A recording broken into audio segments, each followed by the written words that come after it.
Sabi nung iba, kapag maalon, hindi pwede magkaroon ng international container port sapagkat maalon. Tama po ba?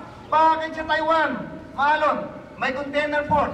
Bakit sa Hong Kong, maalon, mayroong Hong Kong International Container Port? Sa Pacific side, sa atin, maalon. Anong gagawin po natin? Maglalagay tayo ng mahabang breakwater, mga 120 kilometers na breakwater. Pag pumasok ang mga barko, walang alon sa lalawigan ng Quezon, walang alon sa Pacific side. Bagong teknolohiya. Kaya palakpakan po natin ang ating lalawigan. Tama naman yung sinasabi, di ba? Pag may alon, hindi pwedeng pumasok. O dilagyan mo ng breakwater. Dati nga nung araw, wala namang cellphone, hindi ba? Ang sabi niyo mong iba, telepono lang, makakatawag ka na. Imposible yan na makausap ng isang tao. Kung ang tao ay nandun sa gitna ng parang, paano mo siya makakausap? Nagkaroon ng satellite. Nakakausap na nandun sa kabilang dulo. O hindi ba? May bagong teknolohiya. At ako po ay nagtatawa lamang doon sa nagsasabing hindi pwedeng itayo yung container port. Pero bakit inaprubahan ni Secretary Larry Mendoza na magkaroon ang lalawigan ng Quezon International Container Port at ipinamamahala po ito sa mga veterano. Pinamamahala po ito sa mga veterano.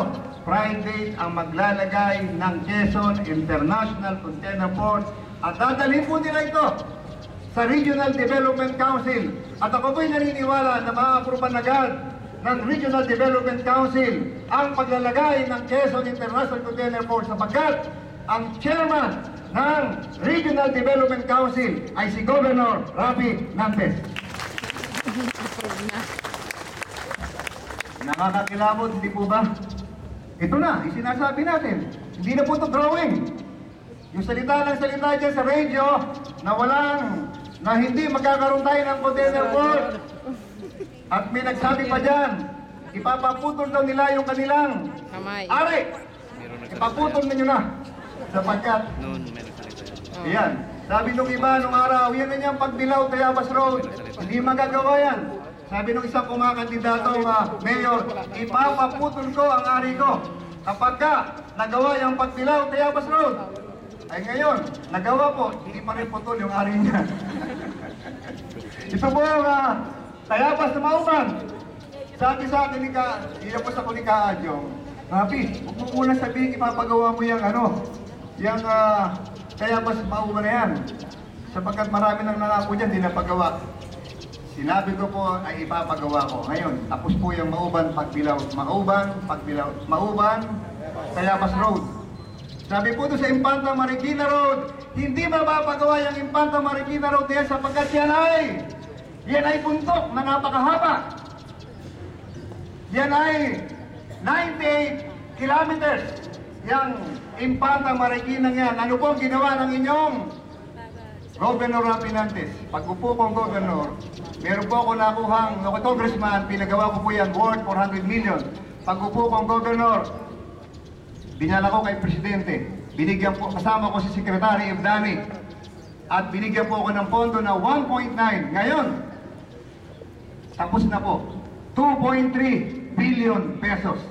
Bukas ang Infanta Marikina Road. Marami po nagsabing hindi mapapagawa yan. Pero bakit po?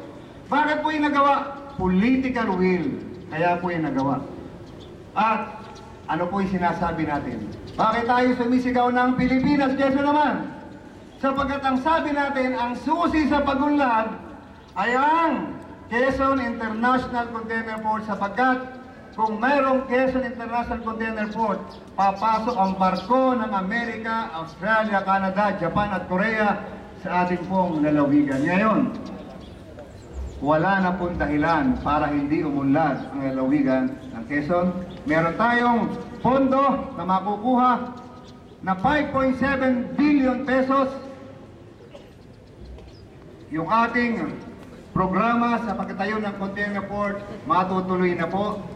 Kaya ako po binabanggit sa inyo ito ay sapagkat damandam ako po ng ating lalawigan ay pinagpala ng Diyos. Palakpakan po natin ang Panginoon Diyos. Tayo po ay nagtatrabaho ng totohanan. Samantala po yung iba, walang ginagawa kung hindi magsalita ng kuno-ano at manira ng manira.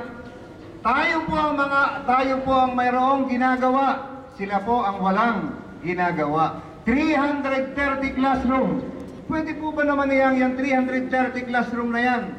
Hindi mo naman pwedeng tabunan yan at sabihin mong wala tayong ginagawa. Lahat ng bayan ay meron tayong silid-paralan. Nandiyan na yung ating Science Center. Pinangako po natin, matatapos na. Nandiyan din po yung ating Trade and Investment Center. Matatapos na. O kita po nila, ito lamang kapitolyong ito ang hindi pa matatapos. Sapagkat kulang pa sa pondo. Pero ngayong 2010, may pondo na po tayo. Kaya Engineer Palayan, simula mo ng pag-aralan at tabakuran natin ito. At yung mga dapat nating ayusin, aayusin na natin sapagkat magkakapera na tayo. Ito po ay totohanan sapagkat merong order na ang Supreme Court. Kung gusto po ninyo kumuha ng kopya nito, humingi kayo ng kopya sapagkat may mga magtatanong, hindi naman totoo na niyang panalo na tayo O yan. Ito po ang pinakamalaki nating matatamong pondo. Kung yung iba lalawigan na may problema sa pananalapi, hindi na po tayo magkakaroon ng problema sa pananalapi. Bakit po? Sapagkat marami po ang tumaas ng kamay dito. Pagpasok ko pag-upo kong gobernador, tinaas ko yung kamay ko at sabi ko, Panginoon Diyos, pagpalain po ninyo ang lalawigan ng Quezon.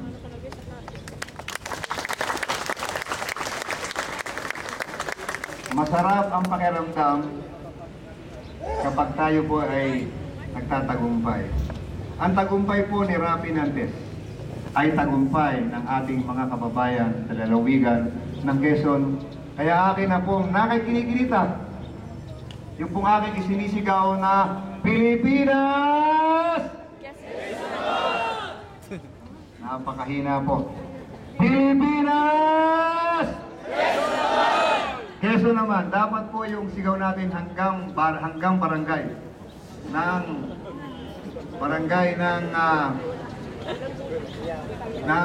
Humaling. Barangay ng San Andres. Alam po ninyo, kaya pag Monday,